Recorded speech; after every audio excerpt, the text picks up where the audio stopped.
How to sell. Lesson 7. Strategies to close deals like a pro and build long-term relationships. Hi, and welcome back to Joad. In this lesson, we'll be talking about the strategies to close deals like a pro and also build a long-term relationship with your customer.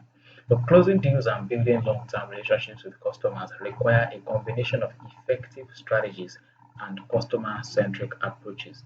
That's just the method of you treating your customers well and let them understand that they're the focal point of your business. And your key needs, their needs, that is your customers. You need to listen actively to your customers to understand their specific needs and pain points.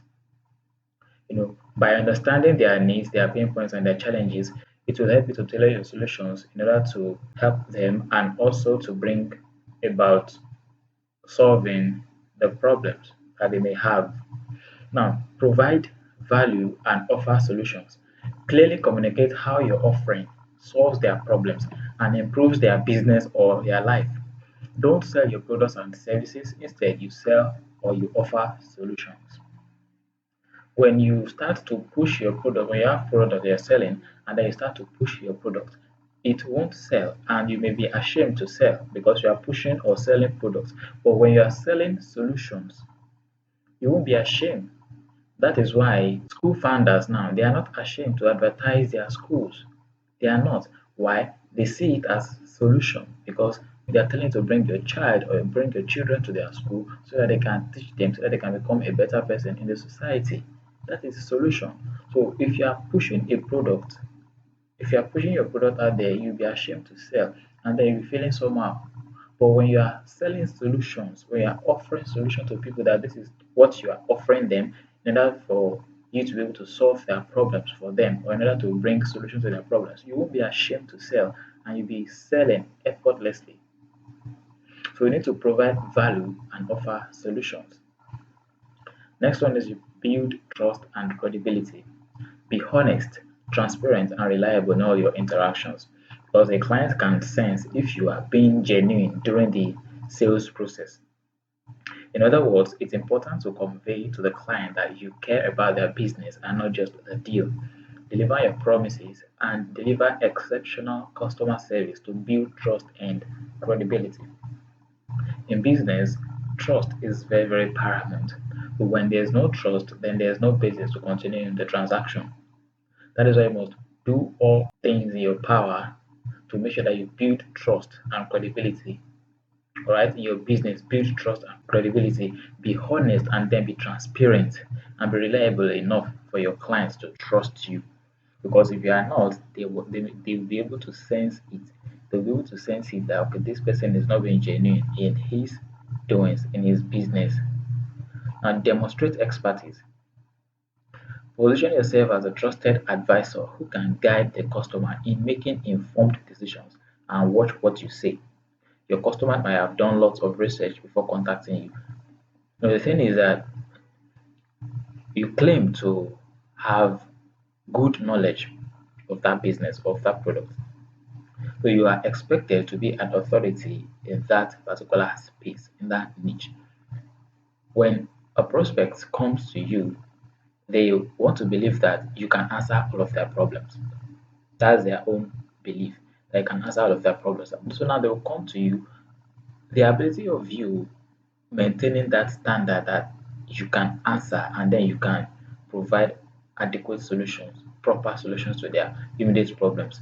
You need to be able to maintain that standard and then give them that impression. That impression. And another thing is that you must watch what you say because, like I said, some of them might have taken their time to research, to do a whole lot of things, to research about the problems, the solutions, and know one or two things about that thing that they are coming to you for. So if you are now fumbling with whatever it is that you are saying to them, they will know if it's not corresponding with some probably professional advice that they've received from others. They will know that okay, this person is not capable. So you must beware. So you need to position yourself as a trusted advisor. So with that, if you can position yourself very well, answering their questions professionally as an expert, definitely they will buy from you because they feel okay, this person is a go-to person for me. So they'll see you like you know everything. They'll see you like someone who knows all. Next point is you overcome objections.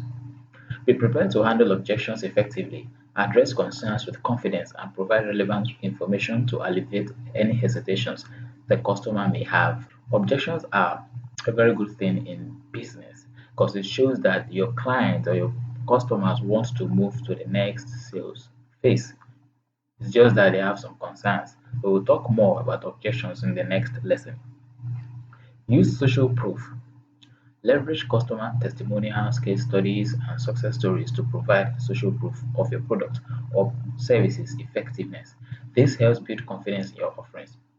We talked extensively about social proof in one of the previous lessons as well. So whenever you are selling or you want to sell effectively, make sure that you are offering something that you can deliver on, right? Deliver on your promises, and then always encourage your customers, your clients to give you reviews, to you already get testimonials from them. All right. So it will help you to sell better because others will trust you because others are talking about you. So the rate at which people will trust you if you're talking about yourself won't be as much as if others are talking about you. Create a sense of urgency. Encourage the customer to take action by creating a sense of urgency. Offer limited time promotions or exclusive deals to motivate them to make a decision. You know, creating a sense of urgency is very, very important in selling your products because people are natural procrastinators. So if you don't let them know that okay, this thing they should take action right now, they will leave it and then procrastination will steal their time and another thing will steal that money.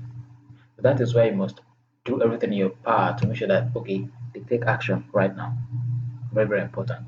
We'll still talk more on urgency in the next lesson as well. Ask for the sale.